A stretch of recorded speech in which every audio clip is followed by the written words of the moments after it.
on, I get a call from my agent saying, they're looking for a new Lara Croft.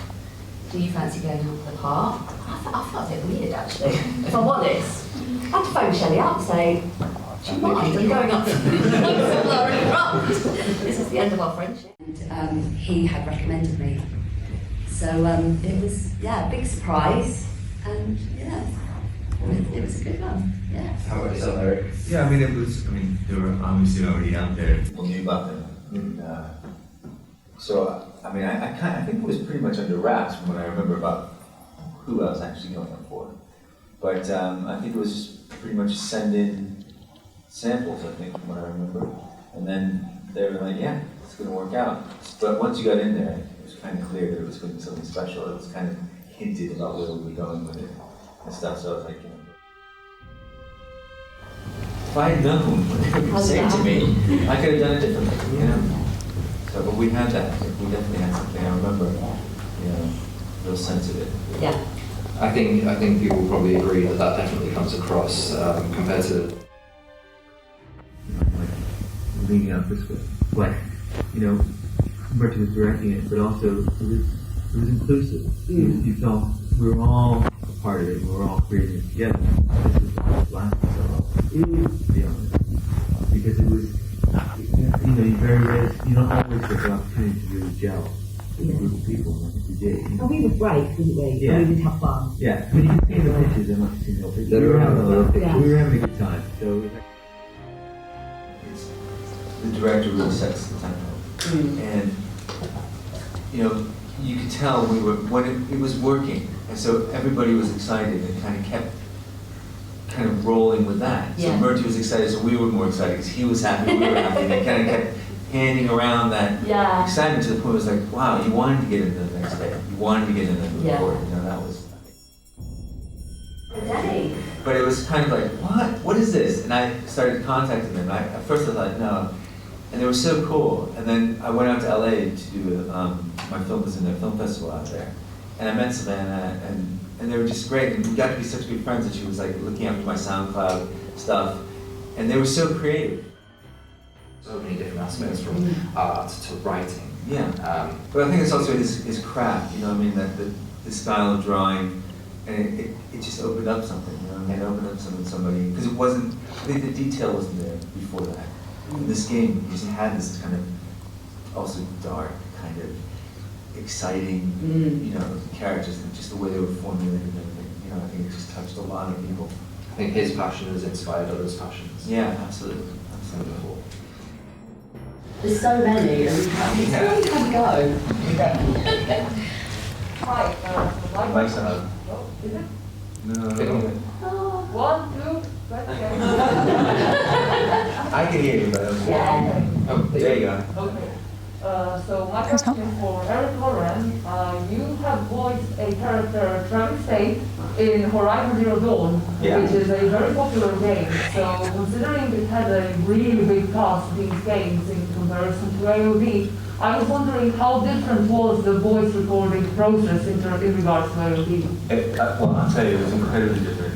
For that game, I walked in and hadn't seen anything. They had no script, it was just on the screen. And it was just those monologues there. We just went for it.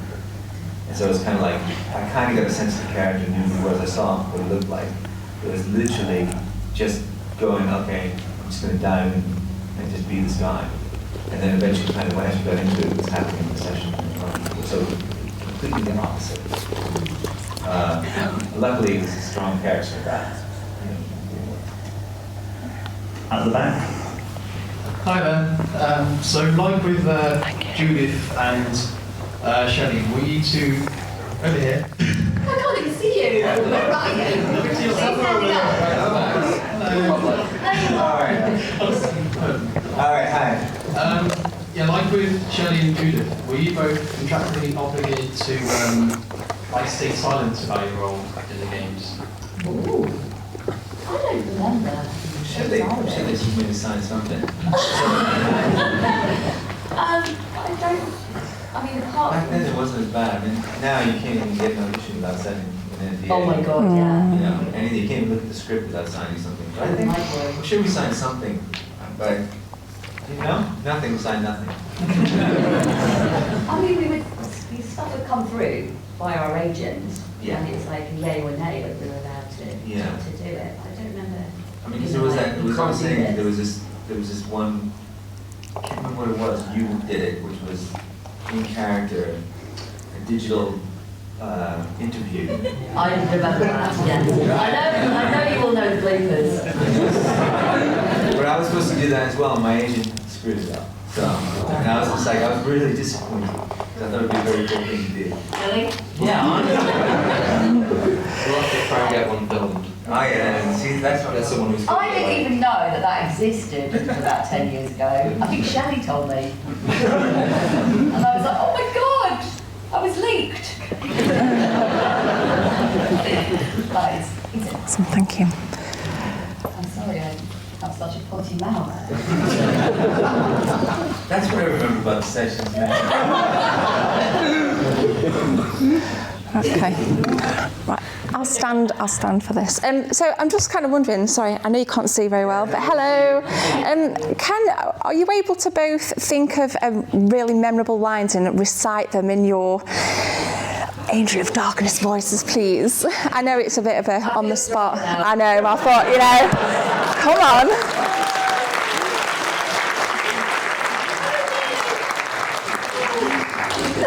Sorry. Yes and no. Something like, I think the other one's like, you really have made a mess of things. What?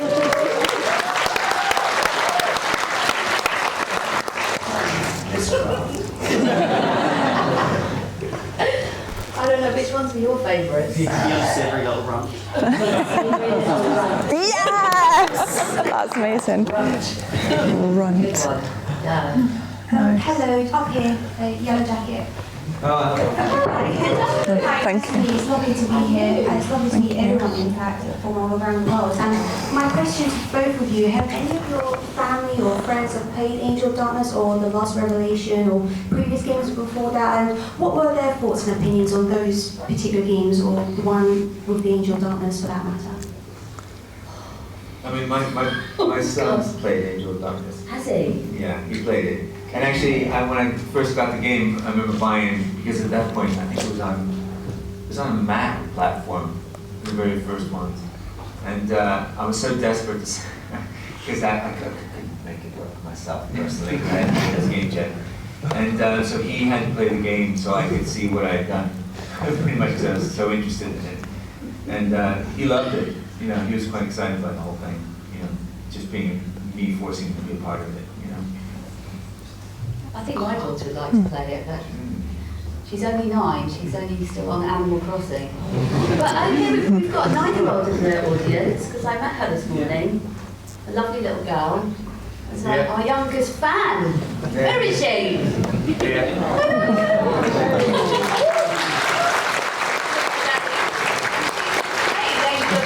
Right? You played it yet? Yeah. Yeah, so that's my dog played, didn't I'm impressed. It's on PlayStation now. So I'm going to play it now. Do we have a Yeah, we should make that. We do it live online, that'd be fun. Do it.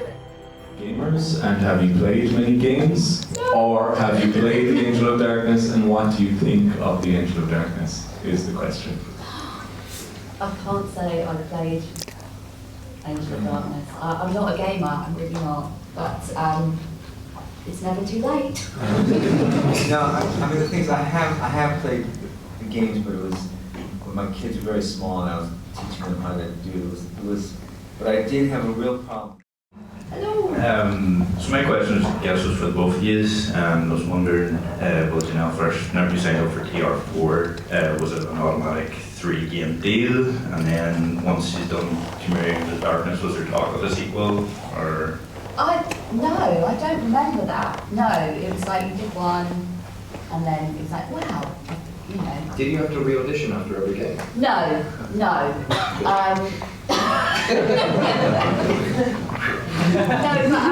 I just remember thinking, wow, it's come back again. I can't believe it. Hi, I'm Chris, and I'm here today not with a question as such. It was more of a statement or a mini speech, I guess. I'm going to start off with a confession which may make some people a little bit disappointed in me, but I only played and completed Angel of Darkness for the first time 6 months ago.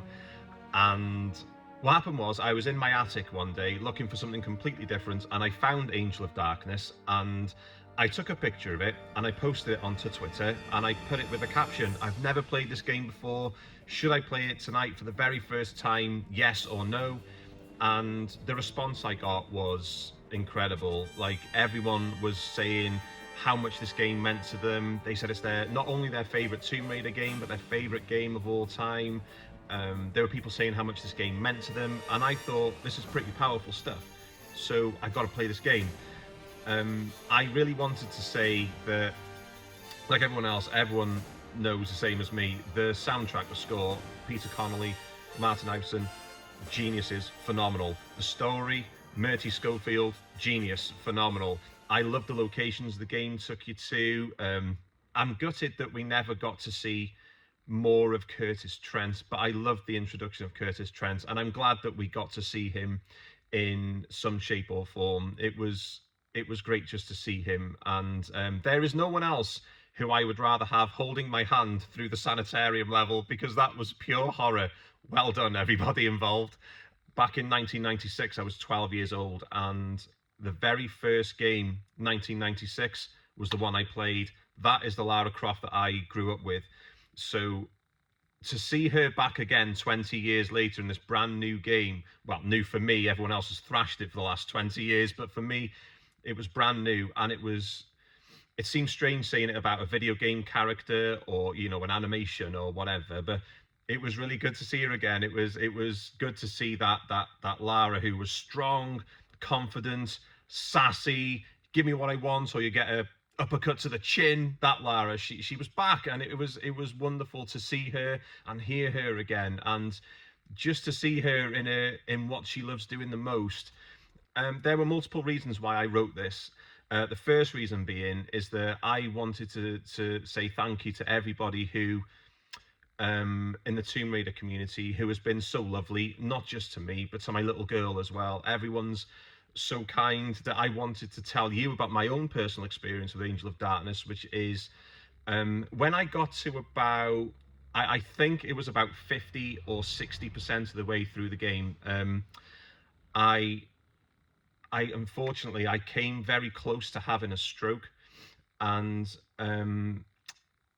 there's no other way to say it other than that I was really frightened. I was really sad. I used to love being out exploring, and then all of a sudden that was taken away from me. This new passion that I'd found for being out, it was gone, and it really did. It just made me sad. There's no other way to say it. And there was that sort of wanting to do things, but I can't do these things. And when I was out of the hospital, I thought, wait a minute, there's this game that's been waiting for me for 20 years, you know, it's been waiting for this moment.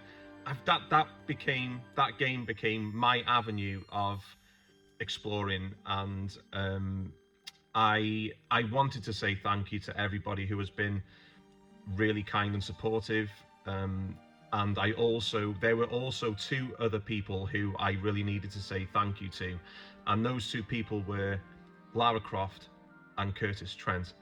The whole reason why I wrote this down today was because I really wanted to say thank you, and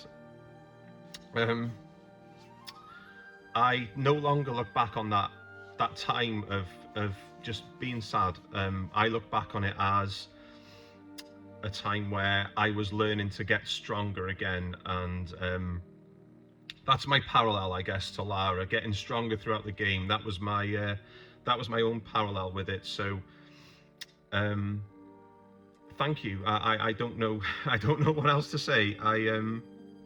Thank you so much, and thank you for everything. Just over here. I just want to say it's so nice to meet you all, and Chris, I'm a massive fan of your channel, But my question for you is, what was your initial reaction when you got the part as Lara and the part as Kurtis? And what was did you have any expectations for the franchise?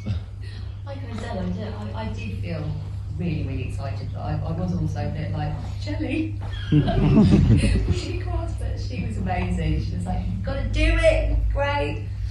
Yeah, it was, you know. I mean, it was already iconic. Yes. So you You're knew stepping into that it big was something shoes. special. It's a bit You know, daunting. it was very lucky. Yeah. You felt, lucky that you knew it was potentially going to be something very big. Yeah. Which is always kind of exciting to be a part of.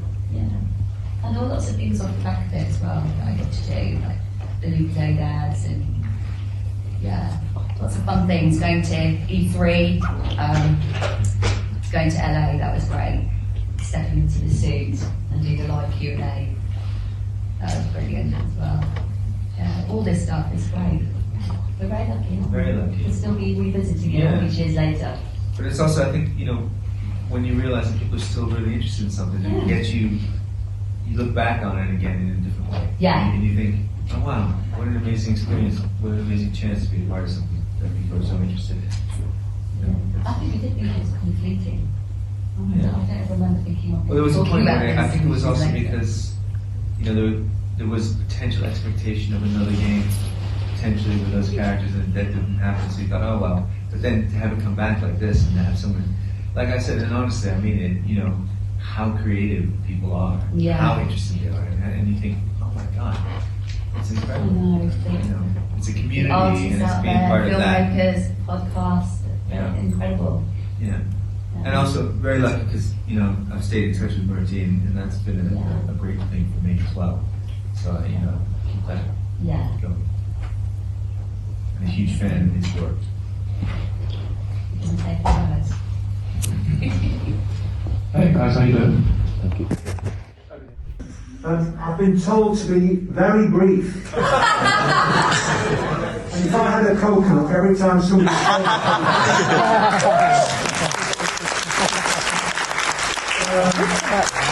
I just wanted to say, it always surprises me the passion and the enthusiasm that people bring to this game. As the fans, you've made this game your very own in a very special way. And I've met so many incredibly creative, talented, enthusiastic, and wonderful people in the course of the last few years because of Angel of Darkness. I'm just very, very grateful to all the fans. You're the lifeblood of this game. You're the reason that the characters continue to grow and carry on.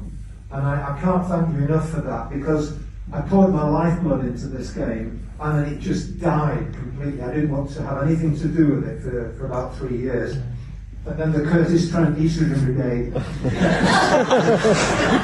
I thought, oh, there's something going on here. And then I met some other wonderful people, Chris and various other people. It just went on and on. So I want to say, thank you for turning up for this. Have as much fun as you can today, speak to as many people, share your enthusiasm, and just have a great day. I just wanted to say, I've said on a number of occasions that the very last thing I would do towards the Angel of Darkness canon of work was to do the Kurtis Trent journal. So I did that, and that went down very well. That was very well received. I was very proud of that. And then I thought, oh yeah, what about when Lara was in the desert? Yeah, El Hawa, yes. Let's do something with that. And I got into that, and that I'm very proud of that piece of work as well. But that was the last thing I'll do now. After that, I'm finished. Although I'm absolutely fascinated by what Kurtis was up to after he left the Legion. So if he left the Legion and then he went back to Europe, and what were the events that brought him to Paris in the year of the Monstrum 2003? I'd really like to explore that. So I'm not saying I'm going to, I'm just putting that out. Who knows? So once again, to all of you, fans everywhere, and anybody who's watching the video of this in the weeks to come, have as much fun as possible with Angel of Darkness. Enjoy it, spread it, and be creative about it. You're all great artists and musicians and video makers and wonderful groups of people. Have fun. Happy days.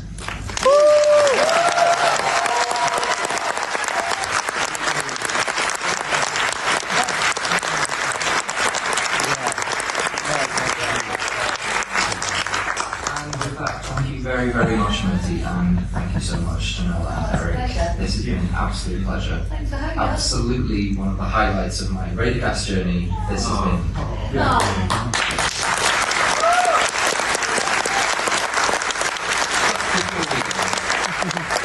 I have one last revelation for you all.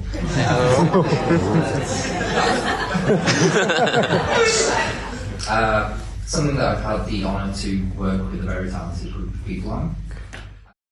Well, as we're discussing great artistry, I just wanted to say also a shout out for Jenny Millward's new book. Coming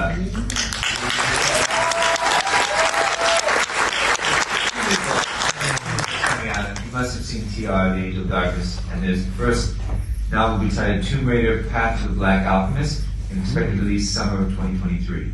So if you want more details, go to jrmillward.com.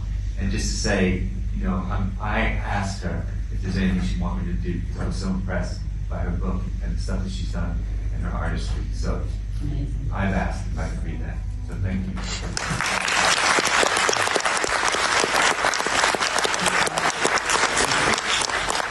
Yeah, we've got a little something to show you.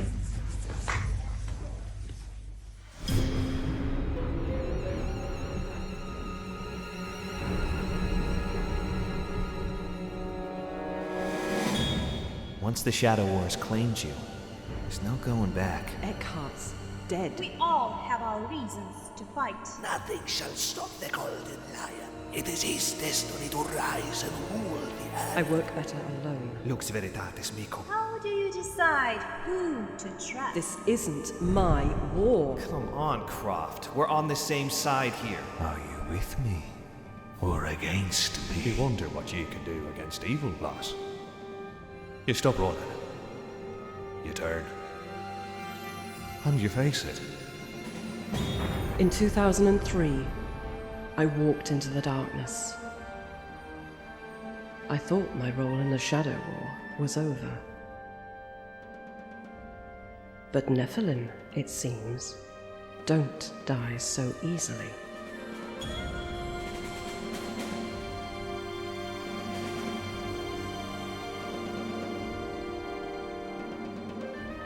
J.R. Millward presents a two-part novelized sequel to Tomb Raider, The Angel of Darkness.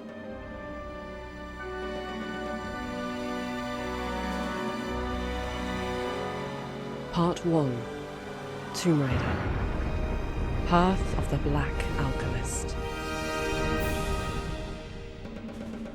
Coming 2023.